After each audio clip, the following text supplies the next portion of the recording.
चंदनपुर कहकर एक गांव में जानकी अपने दो छोटे बेटा बेटी चिंकी और बिट्टू के साथ रहा करती थी।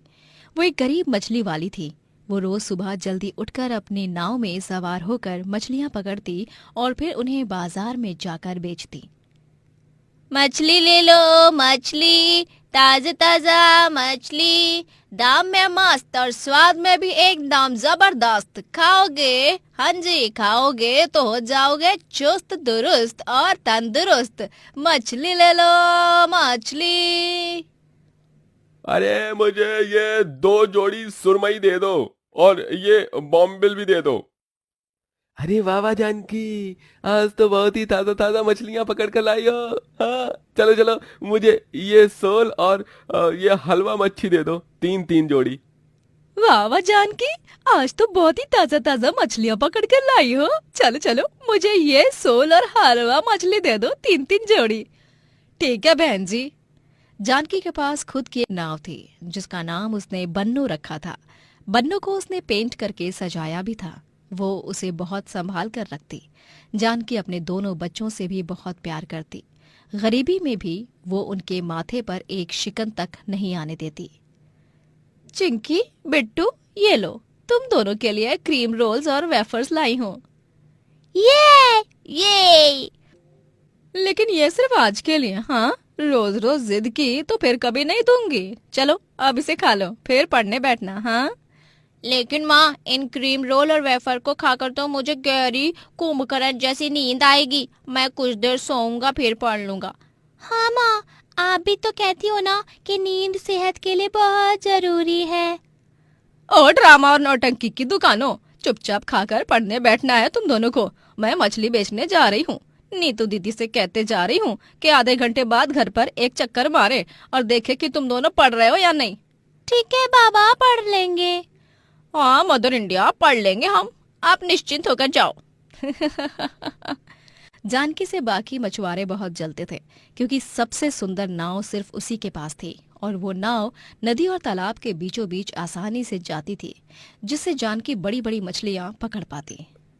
हम्म खुद तो बड़ी बड़ी मछलियां पकड़ती है और हम यहाँ सिर्फ छोटी मछलियां पकड़ रहे हैं। अरे काश काश हमारे पास भी एक बड़ी सी नाव होती, बिल्कुल इसके बन्नों जैसी। बन्नो, क्या बात है? आज तो ये सारे मछुआरे हमारी तरफ ही देख रहे हैं। लगता है इन्हें हमसे जलन हो रही है। जलेंगे ही ना, मेरी बन्नो क्या किसी हीरोइन से कम है? चल, इनकी भी थोड़ी सी मदद कर देते हैं। जानकी का दिल बहुत बड़ा था। वो अपने साथ वाले मछुआरों की भी चुपके से मदद करती, चुपके से उनकी बाल्टियों में बड़ी बड़ी मछलियां डालकर। अरे दादा, ये क्या, ये मछलियां या हमारी बाल्टियों में कहां से आ गईं? अरे ऐसी मछलियों को पकड़ने के लिए तो हमारी नाव ठीक से तैर भी नहीं पाएगी पानी के बीचों बीच। अरे भाया, तू आम खाना, गुठलियां मत गिन। चाहे किसी ने भी दिया हो, हमें तो मिल गई ना। तो चिल कर मेरे यार, चल। अब इन बड़ी बड़ी मछलियों को हम ज्यादा दाम में बेचेंगे बाजार में। आज तो अपनी पार्टी ही पार्टी है। जानकी के जीवन में सब सही चल रहा था, लेकिन एक सुबह वो जब नदी किनारे आती है तभी अपनी नाव बन्नू को गायब देखकर हैरान परेशान हो जाती है। अरे नहीं, मेरी बन्नो, बन्नो, तू कहाँ चली गई बन्नो? भाई भाई, आपने मेरी बन्नो को कहीं देखा है क्या? वो एक बड़ी सी नाव है, वो उस पर डिजाइन भी बना हुआ है। नहीं देखा? हे भगवान, मेरी बन्नो। जानकी की सांसें ऊपर नीचे होने लगती हैं। बन्नो के गायब होते ही वो घबरा जाती है। वो उसे हर जगह ढूंढती है लेकिन वो उसे कहीं भी नहीं मिलती। 3 दिन बीत जाते हैं उसकी तलाश में, लेकिन बन्नो का कोई अता पता नहीं होता। इतने वक्त से जानकी को बन्नो से ही लगाव हो चुका था। ऐसे में वो उसके बिना टूट चुकी थी। जानकी फूट फूट कर रोती है। रो मत माँ, ये लो पानी पियो। बन्नो मिल जाएगी माँ, वो इसी गांव में होगी। उसके पैर थोड़ी हैं जो वो कहीं भाग जाए। उसे चुराया गया है बेटा, मैं जानती हूँ। और वो भी हमारे गांव वासी ने नहीं, बल्कि किसी और गांव के वासी ने। खैर, जो भी हो, मेरी बन्नो जहाँ कहीं भी हो, भगवान उसे सही सलामत रखे। जानकी धीरे धीरे बन्नो को भूलने लगती है क्योंकि उसे पता था कि अब वो उसे फिर कभी नहीं पा सकती। बन्नों के जाने के बाद जानकी अब सिर्फ छोटी छोटी मछलियां ही पकड़ पाती, क्योंकि अब उसकी नाव नहीं थी और ना ही नई नाव के खरीदने जितने पैसे थे। अरे जानकी, आजकल तो बड़ी बड़ी मछलियां क्यों नहीं बेचती? तू तो पहले कितनी बड़ी बड़ी और ताजी ताजी मछलियां बेचती थी। जी वो दरअसल मेरी नाव चोरी हो गई है और मेरे पास नई नाव खरीदने के लिए पैसे भी नहीं हैं। इसीलिए मैं जो पकड़ सकती हूँ उसे ही पकड़ के ला रही हूँ और बेच रही हूँ, ताकि मेरे बच्चों का पेट भर सके। जानकी की आर्थिक समस्या दिन ब दिन बिगड़ती ही जाती है। उसके पास कभी कभी घर खर्च के लिए भी पैसे नहीं होते। वो बहुत से लोगों से किसी नाव की मांग करती है, लेकिन कोई भी उसे नाव नहीं देता। अरे वाह, ये तो बहुत ही बढ़िया सुझाव है। मैं तो अपने घर के बड़े आंगन में ही मछली पालन कर सकती हूँ। हाँ, मैं अब तय कर लिया है मैंने कि मैं यही करूंगी। जानकी अपने घर के आंगन में एक बड़ा सा पॉन्ड बनाती है और एक दिन के लिए एक आदमी से उसकी बड़ी नाव उधार लेकर सारी बड़ी मछलियों को पकड़कर अपने घर के आर्टिफिशियल पॉन्ड में छोड़ देती है। माँ, ये लो, इन सभी मछलियों के लिए ये सब्जी के पत्ते और उबले हुए चावल, और ये रहे मटर दाने। मेरे दोनों बच्चों, हाँ, कितने होशियार हो। धन्यवाद बच्चों। 1 से 2 महीने में सभी मछलियां साफ पानी में कई सारे बच्चों को जन्म दे देती हैं और मछली की खेती हो जाती है। उनकी संख्या बढ़ने के बाद जानकी उन्हें बाजार में अच्छे दाम में बेचती है और आगे जाकर वो अपनी एक फिश शॉप भी खोलती है। अरे जानकी जी, आपके शॉप की मछलियां वाकई में बहुत अच्छी और हेल्दी होती हैं। मेरी माँ जो दवाइयाँ खा खा कर ठीक नहीं हो रही थी, वो आपकी मछलियां खाकर ठीक हो गई। हाँ, बहुत सेहतमंद मछलियां हैं आपकी जानकी जी। हम तो अब हर संडे आपसे ही मछलियां खरीदेंगे, ये तो फिक्स है जी। जी आपका बहुत बहुत धन्यवाद। इस तरह गरीब मछली वाली जानकी ढेर सारे पैसे कमाकर अमीर हो जाती है और अपने बच्चों को भी बड़ी स्कूल में पढ़ने भेजती है और एक सुखद और समृद्ध जीवन जीती है। एक गांव में रघुनाथ कहकर एक गरीब मटका रोटी ढाबे वाला अपनी बीवी सविता के साथ रहा करता था। रघुनाथ इकलौता आदमी था जो पूरे गांव में मटका रोटी बनाया करता। सभी उसके मटका रोटी बनाने की विधि को देखते ही रह जाते। वो ग्राहकों को मटका रोटी के साथ दाल और सब्जी परोसता। गांव वाले बड़े ही चाव से उस मटका रोटी को खाया करते। अरे भाई साहब, क्या लाजवाब स्वाद है इस मटका रोटी का। एक रोटी को मटके पर बनाना ये बहुत ही कठिन है, लेकिन जब हम इसे खा रहे हैं तभी इसका असली स्वाद पता चल रहा है कि इतनी मेहनत से बनाने के बाद इसका स्वाद कितना उम्दा आ रहा है। मजा ही आ गया यार आज तो। अरे रघुनाथ, तुम्हारे हाथ की बनी मटका रोटी का तो पूरा गांव फैन बन चुका है। वाकई में बहुत कमाल की है ये रोटी। मुझे नॉर्मली रोटियां बिल्कुल नहीं पसंद, लेकिन इस मटका रोटी को चखने के बाद तो मुझे इससे इश्क हो गया है भाई। धन्यवाद भाई साहब। यूं ही मेरे मटके रोटी ढाबे पर आया कीजिएगा और स्वादिष्ट खाना खाकर सेहतमंद रहा कीजिए। हर रोज रघुनाथ के मटका रोटी ढाबे पर ग्राहकों का काफी आना जाना लगा रहता है, जिस कारण उसके पड़ोस की गली में जो ढाबा होता है वहां पर गांव वाले जाते ही नहीं हैं और इसीलिए ही उस ढाबे की मालकिन विशाखा रघुनाथ से बहुत जलने लगती है। मटका रोटी, मटका रोटी, मटका रोटी। अरे ऐसा कौन सा जादू इंग्रेडिएंट मिलाता है वो रघुनाथ उस मटका रोटी में, जो पूरा गांव बस उसके मटका रोटी का ही नाम जपता रहता है। उसके कारण मेरे ढाबे पर ग्राहकों का आना जाना एकदम ना के बराबर हो गया है।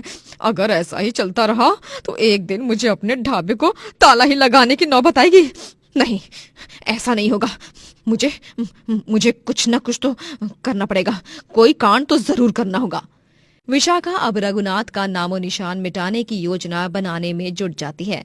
वो कुछ गुंडों को पैसे देकर कहती है, ये लो तुम दोनों के पैसे। उस रघुनाथ के बच्चे को इतना पीटना कि उसका हाथ बुरी तरह फ्रैक्चर हो जाए और वो मटका रोटी बना ही ना पाए, और फिर मैं लूंगी उसकी जगह और मैं अपने ढाबे पर मटका रोटी बेचूंगी और गांव वालों को रघुनाथ की गैर मौजूदगी में ना चाहकर भी मेरे ढाबे पर ही आना पड़ेगा मटका रोटी खाने। ठीक है मैडम। अरे आप जैसा कह रही हो हम वैसा ही करेंगे। आप एकदम टेंशन फ्री रहिए। ये हुई ना बात। रात को जब रघुनाथ अपने ढाबे को बंद करके घर जा रहा होता है, तभी वो दोनों गुंडे उसका रास्ता रोक लेते हैं और उसे खूब पीटने लगते हैं। नहीं, अरे मत मारो मुझे। अरे मैंने तुम्हारा क्या बिगाड़ा? छोड़ो छोड़ो छोड़ो मुझे, मत मारो मुझे, भगवान के लिए छोड़ दो। रघुनाथ चीखता चिल्लाता है, लेकिन वो दोनों गुंडे उसके हाथ की हड्डी ही मरोड़ देते हैं। इस हादसे के बाद रघुनाथ दोनों हाथों से फ्रैक्चर्ड हो जाता है।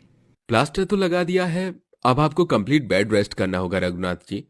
सविता बहन, आपको इनका बहुत अच्छे से ध्यान रखना होगा। प्लास्टर के अंदर पानी की एक बूंद भी नहीं जानी चाहिए, और तो और हाथों का भी मूवमेंट एकदम बंद, पूरे 2 महीने के लिए। यही सब फॉलो करना होगा आपको। ठीक है डॉक्टर साहब। लेकिन वो डॉक्टर साहब, इनके हाथ 2 महीने के बाद ठीक से तो काम कर पाएंगे ना? जी ऑफ कोर्स, क्यों नहीं। अगर रोजाना अच्छा खाना पीना मिलेगा और भरपूर आराम मिलेगा, तभी तो ये 2 महीने के पहले भी ठीक हो सकते हैं। मैं कुछ दवाइयां भी लिख कर दे रहा हूं आपको। आप हर 15 दिन में मेरे पास वीकली चेकअप के लिए आइएगा। प्लास्टर हर 15 दिन में बदल दिया जाएगा। रघुनाथ अब दिन रात बिस्तर पर ही पड़ा रहता है और कुछ काम नहीं कर पाता। सविता ही उसे खाना खिलाती है। रघुनाथ का छोटा भाई अमित और रघुनाथ दोनों के माता पिता उन्हें बचपन में ही उस दुनिया से छोड़कर चले गए थे, जिसके बाद रघुनाथ ने ही अमित को संभाला और अभी अमित शहर में पढ़ने गया होता है। रघुनाथ की तबीयत की खबर मिलते ही वो फौरन भागे दौड़े चले आते हैं। अमित 24 घंटे बस रघुनाथ के पास ही रहता है। आपका बहुत बहुत धन्यवाद देवर जी, आप सही समय पर आ गए रघुनाथ जी की मदद करने के लिए। अरे सविता भाभी, आप ये कैसी बातें कर रही हो? मैं रघु भैया का छोटा भाई हूँ। बचपन से उन्होंने मेरी हिफाजत की है। माँ पापा के जाने के बाद मुझे बिल्कुल पापा की तरह संभाला। और वैसे भी मेरे कॉलेज की गर्मी की छुट्टियां हैं अगले 2 महीने तक, तो मेरा तो फर्ज बनता है कि मैं उनकी मदद करूं। लेकिन एक बात बताइए, उन गुंडों का कुछ पता चला जिन्होंने रघु भैया का ये हाल किया है? नहीं देवर जी, वो तो इन्हें मारकर फरार हो गए। पुलिस थाने में रिपोर्ट तो दर्ज दी है, लेकिन अभी तक कुछ पता नहीं चला। रघुनाथ की इतनी बुरी हालत करके वहां विशाखा खुशी से झूमने नाचने लगती है। आज से शुरू होगा विशाखा का राज, जब सभी गांव वाले मेरे ढाबे पर मटका रोटी खाने आएंगे। विशाखा अपने ढाबे पर मटका रोटी बनाने लगती है। वहीं दोनों हाथ फ्रैक्चर्ड होने के बाद भी रघुनाथ बोल बोल कर सविता को मटका रोटी बनाना सिखाता है और 2 ही दिन में सविता भी मटका रोटी बनाना सीख लेती है और वो ढाबे को फिर से खोलती है और मटका रोटी बनाना शुरू कर देती है। ग्राहक विशाखा के मटका रोटी को नापसंद करते हैं। इसे क्या मटका रोटी कहते हैं? अरे असली मटका रोटी का स्वाद और आकार अलग रहता है, हैं? ग्राहकों को बस उल्लू बनाना आता है इन लोगों को। अरे वो देखो, रघुनाथ का मटका रोटी ढाबा फिर से खुल गया है। चलो चलो भाइयों, उसके ढाबे पर जाकर मटका रोटी खाने का आनंद उठाते हैं। इसे क्या मटका रोटी कहते हैं? अरे असली मटका रोटी का स्वाद और आकार अलग रहता है। हाँ, ग्राहकों को बस उल्लू बनाना आता है इन लोगों को। सभी ग्राहक फिर से रघुनाथ के ढाबे पर ही आ जाते हैं।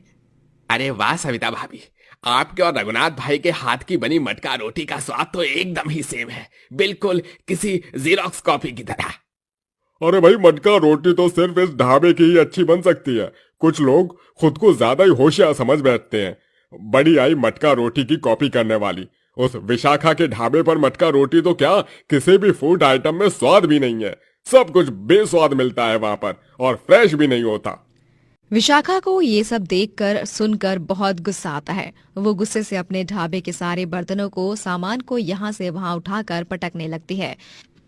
जिस बीच उसके सर पर एक आटे की डिब्बी गिरती है और सारा आटा उस पर गिरता है। नहीं, विशाखा हार नहीं सकती, वो रघुनाथ जीत नहीं सकता। मैंने इतनी अच्छी साजिश रची, इतने सारे पैसे दिए उन लोग गुंडों को, लेकिन उन सब का नतीजा क्या मिला मुझे? ये सब चुल्लू पर पानी में डूब जाना चाहिए मुझे तो। विशाखा को अपने आप पर बहुत गुस्सा आता है। वो गुस्से में रास्ते पर चलते चलते कहीं जाती है और अचानक से एक गाड़ी उसे ठोक कर चली जाती है। हॉस्पिटल जाने के बाद डॉक्टर उसे हाथों से अपाहिज घोषित कर देते हैं। विशाखा के दोनों हाथ अपाहिज हो चुके थे। वो अब उन दोनों से कुछ काम नहीं कर पाती। अब मैं क्या करूंगी? इन अपाहिज हाथों संग कैसे जीऊंगी मैं? विशाखा को उसके कर्मों की सजा मिल जाती है। वहीं 3 महीने बीत जाते हैं और अब रघुनाथ के दोनों हाथ ठीक हो जाते हैं। वो फिर से ढाबे पर आकर मटका रोटी बनाने लगता है। सविता और रघुनाथ दोनों मियाँ बीवी मिलकर ढाबे को चलाने लगते हैं। सविता, इन पिछले 2 महीनों में तुमने मेरा बहुत साथ दिया। हमारे ढाबे पर एक आंच तक नहीं आने दी और हमारे ग्राहकों को जरा भी निराश नहीं होने दिया। जी आप ये कैसी बातें कर रहे हैं? ये ढाबा हमारा है और अगर मैं ढाबे को नहीं संभालूंगी तो कौन संभालता भला? चलिए चलिए अब जल्दी से ड्यूटी पर लग जाइए। आज बहुत सारा ऑर्डर आना है और देखिए 10 से भी ज्यादा ग्राहक मटका रोटी का इंतजार कर रहे हैं ढाबे के सामने। इस तरह रघुनाथ का मटका रोटी ढाबा सफलता की सीढ़ी पार कर लेता है और धीरे धीरे उसकी ये अनोखी मटका रोटी डिश पूरे देश में, पूरी दुनिया में फेमस हो जाती है। जब वो अपने ढाबे का ऑनलाइन पेज खोलता है, दूर दूर से लोग उसकी मटका रोटी को चखने आते हैं।